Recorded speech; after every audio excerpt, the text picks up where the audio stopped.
Доброго времени суток вам, уважаемые дамы и господа. Мы с вами опять на канале Печи Камины. С вами Александр. И сегодня хотелось бы поговорить на тему, чем же закрыть зону за печкой, чем отделить ее от стены, будь то кирпич, будь то вагонка. Сегодня мы покажем несколько различных вариантов, которые позволят вам, так скажем, без проблем, а некоторые варианты и с проблемами закрыть зону за печкой и обезопасить тем самым вашу баню от возгорания.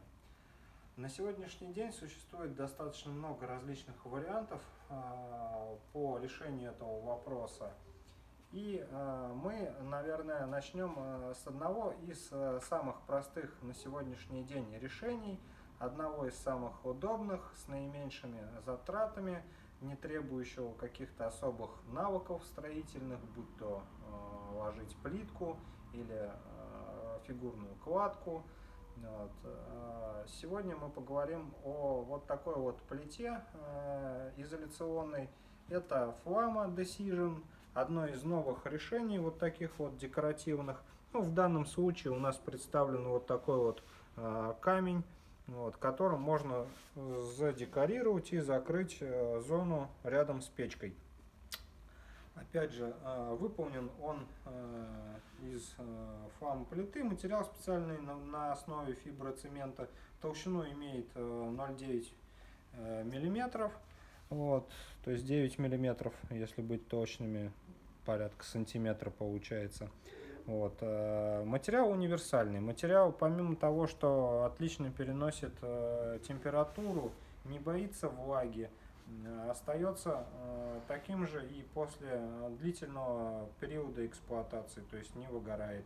Идет специальное 3D нанесение рисунка, который будет радовать вас своим визуальным видом, декоративом, и позволит, так скажем, сэкономить на работе мастеров и всевозможных кулибинов, которые на сегодняшний день на рынке есть. То есть, если у вас, так скажем, нет времени ложить плитку, но хотелось бы в кратчайший срок закрыть зону за печкой, то Flama Decision одно из наиболее простых решений. Как и на что ее крепить? Решений может быть несколько.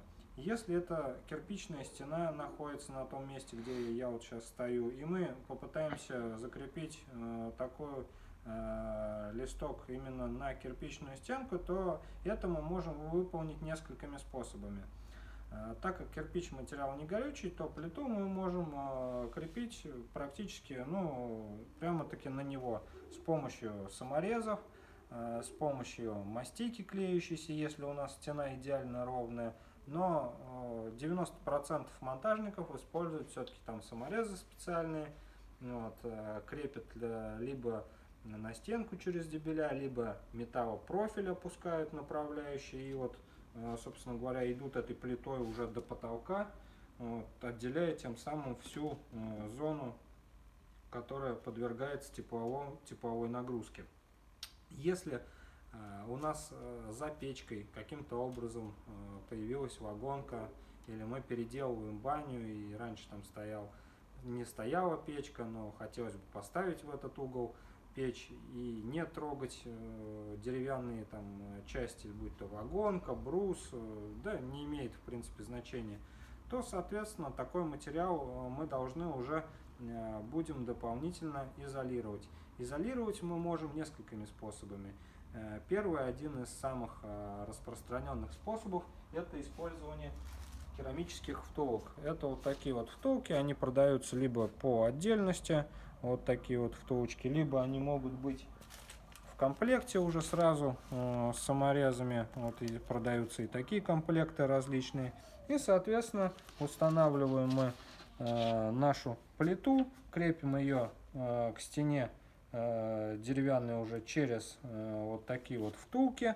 Тем самым у нас здесь идет воздушная подушка, которая не дает уже дереву нагреваться до более высоких температур. Если у нас стоит печь длительного горения, если мы используем банную печь, больше 6 часов топим, тепловая нагрузка на плиту идет достаточно большая, а тепло она все равно за себя пропускает какое-никакое, вот, то здесь мы уже можем использовать не только втулки, не только воздушную подушку, но также мы можем использовать всякого рода там керамическое волокно, допустим, то есть за него запускать вот негорючее. Мы уже в предыдущих роликах показывали, как этот материал, собственно говоря, работает, то, что он ничего за себя не пропускает, влагу не впитывает. То есть вот мы можем использовать, в принципе, даже практически вплотную на стенку крепить. То есть если у нас здесь будет непосредственно доска, вот, мы можем закрепить и оставить где-то вот, ну, сантиметр приблизительно толщина идет, вот так вот закрепить через доску, через материал, и тогда у нас доска уже вот это вот не загорится, все будет относительно хорошо, и мы будем с вами в безопасности. Что касается резки этого материала, то на собственном опыте можем сказать, что такой материал можно пилить обычной пилой, там, по дереву, по, допустим, другим каким-то предметам, там, если мы будем использовать болгарку, допустим, там кругом можно порезать. То есть материал такой универсальный, прост, достаточно в эксплуатации. Любые размеры мы можем нарезать, где-то там декоративно все это дело закрыть. Помимо того, что он отличается непосредственно от обычной серой фламы, которая есть вот в большинстве магазинов, ее сейчас вот покажем, обычная флам-плита серого цвета, она, ну, собственно говоря, так выглядит достаточно уныло, и не все хотят, так скажем, в таком ракурсе ее использовать, закрывать, потому что у некоторых стоят классные, хорошие печки, вот, чтобы не портить внешний вид самой парилки. Вот можно использовать вот такие вот вещи, это недорого. Цена отличается приблизительно где-то вот в 1000-1200 на сегодняшний момент от обычной флам-плиты, это подороже идет. Зато есть большая цветовая гамма. Ну, помимо вот таких вот камней, также, в принципе, можно использовать плиты другого формата. То есть, вот может быть под ламинат, но чаще всего вот такие вот вещи также на пол еще можно использовать, потому что такой универсальный достаточно рисунок на плите. Вот она немножко переливается так, и вот можно даже на нее печку поставить, то есть положить ее на пол. Вот. В целом доступны еще некоторые варианты у нас по цветовым решениям. То есть здесь могут быть камни, это может быть там, допустим, дерево, спил дерева. Это выглядит достаточно декоративно, эстетично. Но на крайний случай мы можем использовать также цветные флам-плиты. Они вот есть красного цвета, есть синие. На любого, так скажем, покупателя найдется своя плита. Следующее решение плитовое хотелось бы продемонстрировать. Плиты вот такого вот формата. Поставлю ее. Это плиты японского производителя Ничиха. Чем они будут отличаться от обычных фламоплит? Ну, прежде всего, визуально видно, что здесь у нас уже полноценный, так скажем, рисунок идет. И все выбито. То есть практически один в один, как кирпичная кладка. Опять же, они могут быть различного формата. То есть это может быть кирпич, это может быть некое подобие там камня, это могут быть там всякие дикие камни, разновидностей достаточно много в этом материале. Он более дорогой, нежели чем Flama Decision, но, собственно говоря, и визуально выглядит немножко поинтересней. Способы крепления этого материала, они остаются аналогичными. То есть, если мы заводим за кирпичную кладку этот материал, то непосредственно можно крепить прямо на нее. Если у нас возгораемые поверхности находятся здесь вот рядом с печкой, то, соответственно, это либо керамические втулки, либо там керамоволокно, может быть, если мы хотим вплотную прикрепить. Данная плита, она имеет вот такую технологию шип-пас, и следующие наши плиты, они будут садиться и закрывать достаточно эстетично, все это будет смотреться без всяких зазоров, без углов. Вот, в общем-то, в таком вот формате. Но, повторюсь, эти плиты уже более дорогие, потому что имеют они меньшие размеры по сравнению даже со стандартной фламплитой. И вот угол за печкой закрыть при стандартной высоте парилки где-то 2,20-2,30 требуется порядка 10-12 вот таких вот плит, чтобы их так поставить, чтобы их поставить так и отгородить, соблюсти все нормы пожарной безопасности, поэтому удовольствие, так скажем, не из дешевых. Зато позволяет вам максимально приблизить к естественной работе, скажем, к плитке. Вот, требует минимальных, так скажем, навыков строительных, и вы самостоятельно можете спокойно устанавливать такие плиты, в общем-то, без каких-либо дополнительных вмешательств.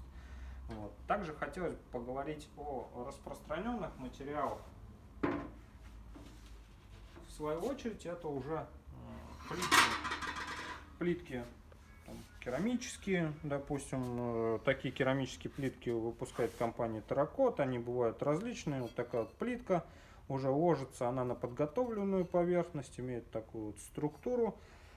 Собственно говоря, здесь мы уже с вами можем говорить о том, что подготовленная поверхность должна предварительно выровнена быть.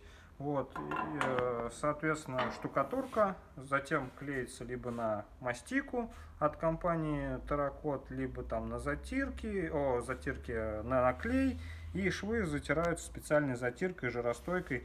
Соответственно, работа более трудоемкая, занимает гораздо больше времени.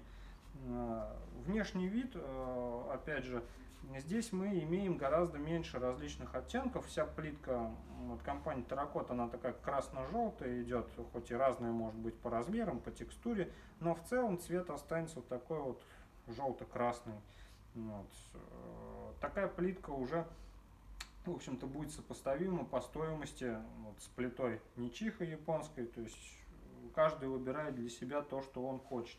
Следующий и один из наиболее дорогих способов решения данной проблемы закрыть за печкой зону — это использование натуральной плитки из натурального камня. Это может быть там змеевик, это может быть талькохлорид, вот такие вот плитки. И здесь уже ценовая политика квадратного метра, она в среднем варьируется от 3,5 до 6 тысяч рублей за квадратный метр. То есть это могут быть такие вот маленькие плиточки, это могут быть плитки среднего размера, вот, это могут быть полноценные плитки, где идет 30 на 30 плитка, вот как половая. Это натуральный камень. Натуральный камень, помимо всего прочего, еще несет и полезные свойства за собой. Вот. Естественно, он более дорогой. Здесь используется клей жаростойкие. Опять же, стена должна быть подготовлена под кладку такой плитки. Вот. Ну и вообще, собственно говоря, этот вариант, так скажем, для людей, обладающих определенными там, денежными запасами. Вот. Потому что все-таки, если посчитать, то как минимум там 6-7 квадратов такой плитки требуется на стенку для того, чтобы все это дело закрыть, это, так скажем, по минимуму. Вот. Самый простой, банальный способ, если у вас еще на бане в процессе строительства, то мы можем с вами вот декоративно как-то стенку положить, то есть чтобы была красивая кладка кирпичная, тогда нам ничего в принципе придумывать не надо будет, вот, и все останется как есть. То есть если мы имеем претензию на что-то некое красивое, это вот фламплита, это Nichiha, это натуральный камень. Ну и одно из классических, наверное, решений — это закрывать пространство за печкой листами из нержавейки. То есть нержавейка конечно, тоже так же хороша.